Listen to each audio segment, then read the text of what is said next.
Kara Winger. I have been to the Olympics 4 times so far. I am attempting to make number 5 next weekend.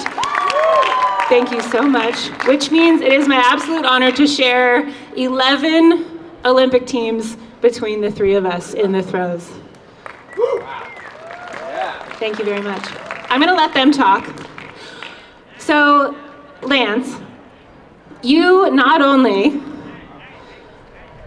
coached here for many years, U of O, you know the hammer inside and out, but you also have such a hand in the facilities here at Hayward Field. Talk to me about what it means to see athletes achieve their Olympic dreams in the house that you built. Okay, this is my first job, my first attempt at plagiarism. After Rudy set the record, I was on the field when Rudy set the record. And while I was still there, my daughter posted something. My daughter's a bit of a writer. She posted something on Instagram, and I'm just going to read that because it kind of says it. When I was 3 years old, slightly smaller than this, and honestly too young to care, my dad set an American record in the hammer throw.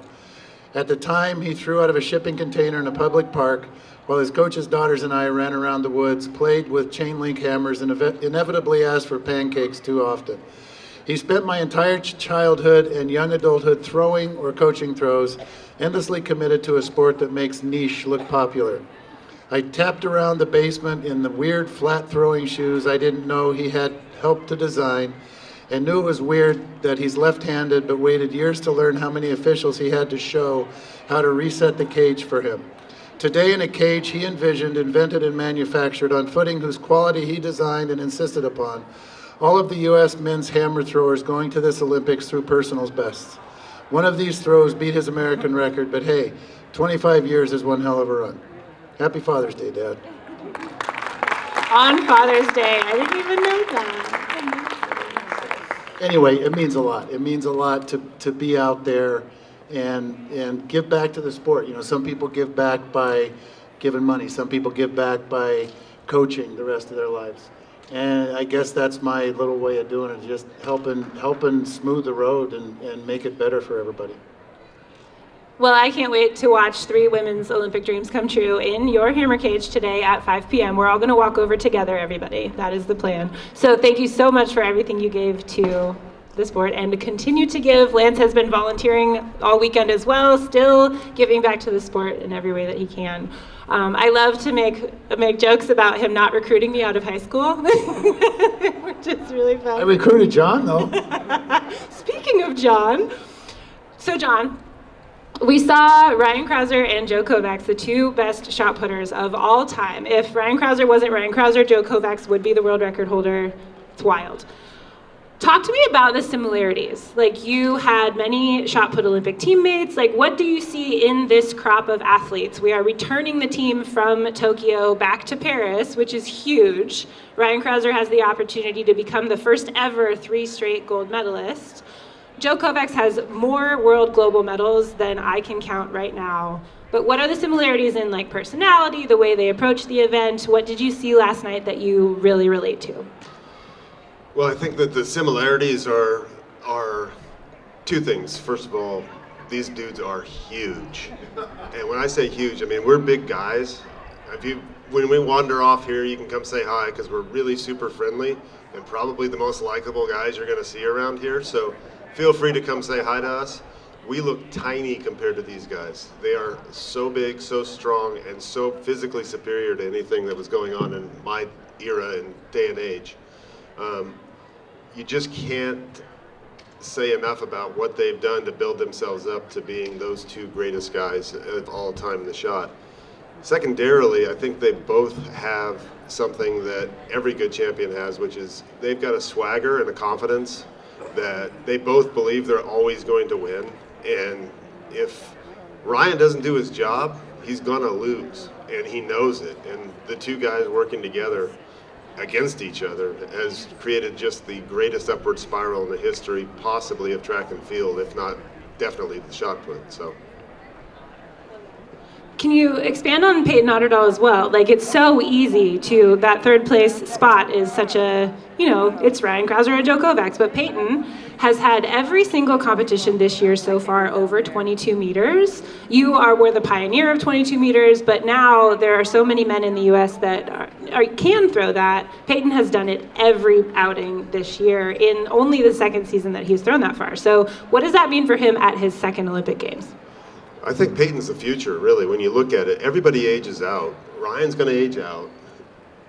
Joe's going to age out. Everybody's going to age out. But the beauty behind Peyton is he is just as good as they were at his age, and he's stuck with it, knowing that he's still stuck behind them. So the kind of dedication that takes it's very difficult to understand, and he'll have his time. And I'm excited to see if we pull off that sweep all the way through the Olympics like we never have been able to. There's always been some just annoying little foreigner that takes one of our medals. Don't they know shot put medals belong to us? That's ours.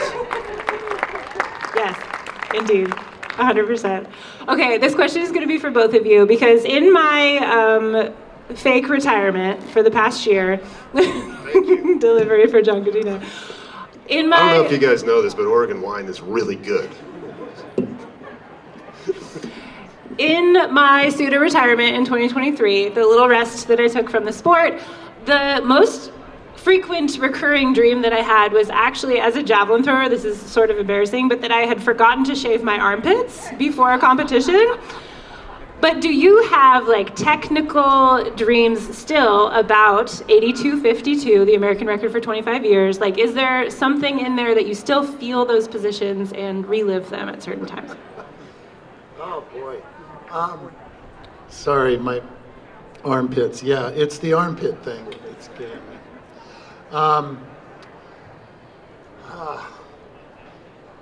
Well, here we go again with not plagiarizing, but blaming somebody else.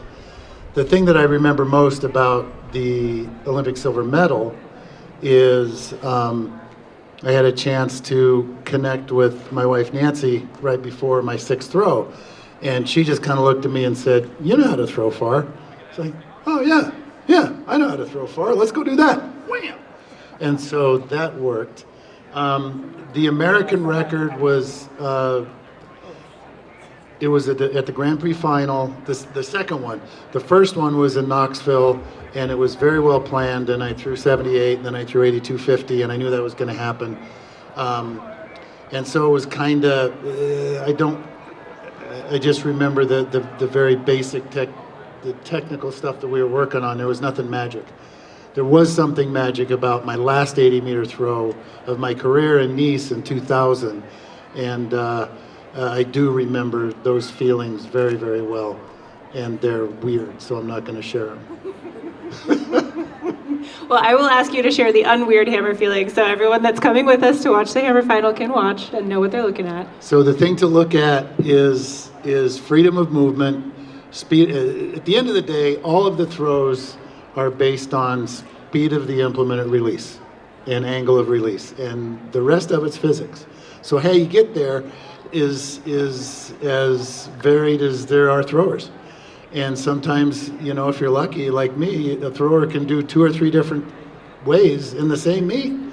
Kidding. That's not the idea.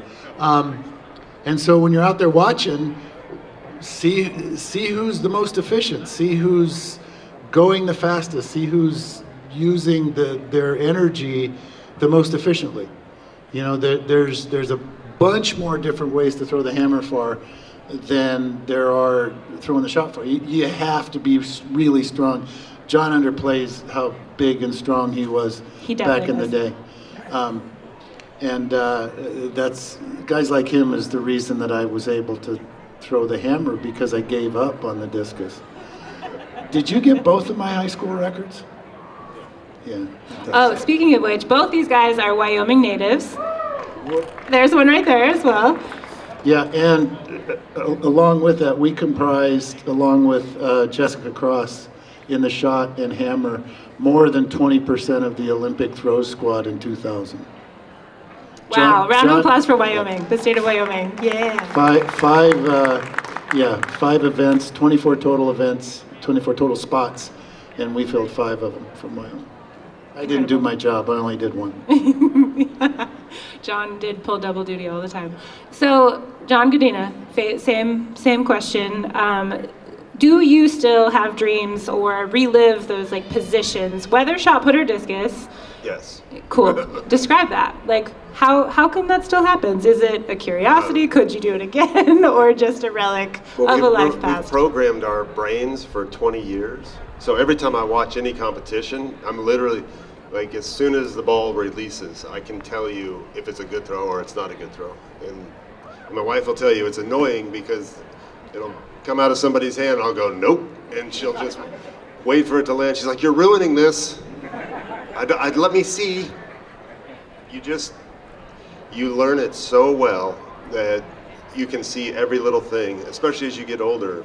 You become unusually wise in movement and positions that is completely worthless to anybody else except for throwers, but it's something that I find fascinating now that I'm a golfer, because I know there's guys that play golf that probably do the exact same thing and they just happen to make $100 million. So. Yeah, good point.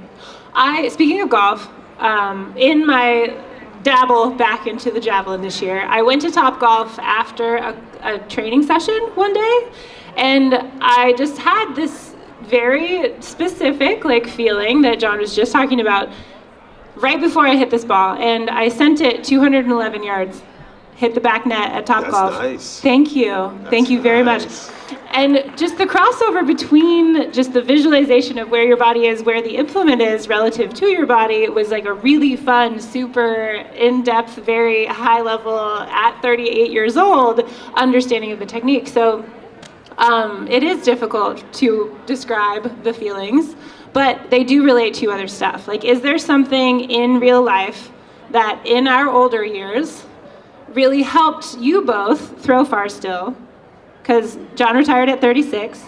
Lance was 35 when he won his Olympic silver medal. I did not medal at World Championships until Oregon 2022 when I won the silver medal as well at 36. Thank you. So that real life experience, like, was there something outside of track that informed your technique? I don't know if there was anything outside of track that informed the technique, but the one thing that was interesting was that there's that 10,000 hour rule, and I think that applied because right around 32 years old, mysteriously, I could literally just do anything that I wanted.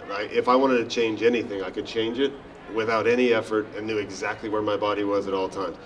You spend 35 years in throwing and you still feel like Bambi on ice trying to figure out where. You need a coach for a reason because you have no idea what you're doing, ever. You can't tell where you're at because there's too much stuff going on. And then all of a sudden, 32 years old, I could just feel everything, and it came out of nowhere, and it was so much fun. I actually PR'd at 32 years old in the shot. It was the greatest probably feeling in the world because you finally felt like you knew what you're doing right about when it's time to retire. So same. That's why I hung it up in 2022. I did not throw a personal best for 12 years, and then finally did in 2022 to set a second career American record. Thank you. At 36. Yeah. So same. Was there something, Lance, in life that informed technique and made you your best at an older age? I don't know how to answer that without getting all philosophical. It's too sunny to get philosophical. Classic Lance. I think it's all about, I don't know. Let's ask me another question. Okay. Tell us your favorite Olympic Games and why. Atlanta, because I won a silver medal. That great answer, yeah. That was pretty good. Sydney was fun because my mom and dad were there. My mom had never seen me throw out of college, so she got to go to Sydney. Barcelona was fun because we walked around looking for the nude beach. Amazing. Home Olympics must have been ridiculous. Were both of you at each other's medal performances or no? No. And I'm pretty sure I can speak for John on this. We were both pretty businesslike. We We were pretty narrowly focused there. Everybody is different for sure. The Tokyo Olympics were the COVID Olympics, right? So talk about business like nobody was allowed to go anywhere. There are no parties. There's no sponsor events. Like this year in Paris, the people who had their first Olympic experience in Tokyo, I think are going to go crazy because they will be able to leave the village for the first time. But certain people don't choose to do that and stay focused for sure. John, what was your favorite Olympic Games and why?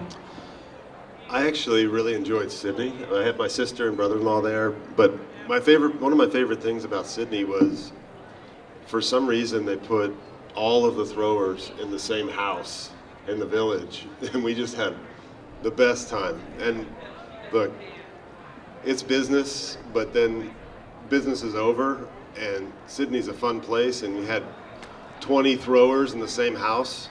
We figured out how to have some fun when that thing was over. I'll tell you that right now. It was just great memories of wandering around the streets of Sydney with these guys. It was so much fun. Amazing. Very cool. Okay, so I want to ask, John told me to not ask him about discus, but I really want to ask about discus because we haven't seen any discus yet. Like it's been such a jam-packed throws weekend. We have 2 finals tonight, but the women's discus starts tomorrow, the qualifying round. Can you speak, and this is totally left field, I did not write it down for John, he's not prepared at all, on the breakthrough of Lolanga Tasanga in Budapest, winning the world championship. Did you have a discus moment like that in your career, this giant breakthrough and on the best stage possible? First of all, her performance at the World, that may be the greatest track and field performance that nobody really in the general track and field world knows about. I've never seen anything like what she did to win the World Championships. It was out of left field. A massive PR inside a stadium, which you just don't see in discus. I couldn't even fathom what I was watching because she just kept getting better and better. I was so impressed with that. And to tell you the truth, all of my personal bests, I never had any breakthroughs like that. It was just a little here and a little there. It was annoyingly slow and grinding. It kind of sucked, but it kind of made you keep working all the time just because there was no real big breakthrough ever. So. Well, I'm so excited to get to watch her start tomorrow, and this would be Lagi's first Olympic team. She did not make the team in 2021, so very, very exciting athlete to watch. Speaking of exciting athletes to watch, we are headed to the women's hammer final in just a little bit. We're going to hang out here because there is a very special guest, and you can probably guess who it is, that will be on the stage to our right at 4:45. So right after that happens, we're going to head in all together to the women's hammer final. But Lance, everyone is different. John was just talking about some people chip away at PBs, other people have big jumps and then have to kind of fill those gaps. What did you see in the women's hammer qualifier that has you super excited about the final today? You were down there working like we talked about. Who are you watching specifically based on what happened in qualifying and how they could build into the final? To be clear, working that day today looks a lot like this. I just kind of sit by the ring and watch and enjoy it. Authority figure. Safety net? I don't know. It's hard because I know a lot of them, and I don't, you don't want to say anything about one or the other. I think we have a really strong group, especially of 4 athletes. I think Brooke and Deanna and Janae and Rachel are all very, very strong, and they're all different. And so I know a little bit about Deanna's training. I don't know anything about the others other than what I see, and they all look really strong in the qualifying. So Janae had a little bit of trouble warming up, but sometimes when you have, it's the bad dress rehearsal leads to a great performance, and that might be the case for her. Rachel threw really far earlier. She's got the Olympic A, and so she's smaller than the rest of them. So it's kind of fun for me to watch her to see the efficiency that she has. But the other 2 are just such fantastic throwers, and they've been there. They've done that, and it's gonna be a really fun thing to watch. Well, I agree completely. I cannot wait. And there are multiple athletes, I think 2 distinct ones that have world ranking points enough that they could also qualify for Paris if they have a really, really good day today. So top 3 if you're world ranked or have the Olympic standard are who goes to the Olympic Games. And we're all going to go watch together at 4:45. Can I have an enormous round of applause for these 2 legends on the stage, John Godina and Lance Steele. Thank you, Tracktown USA, for having us. And thank you, fans, for being here. Can't wait to watch with you.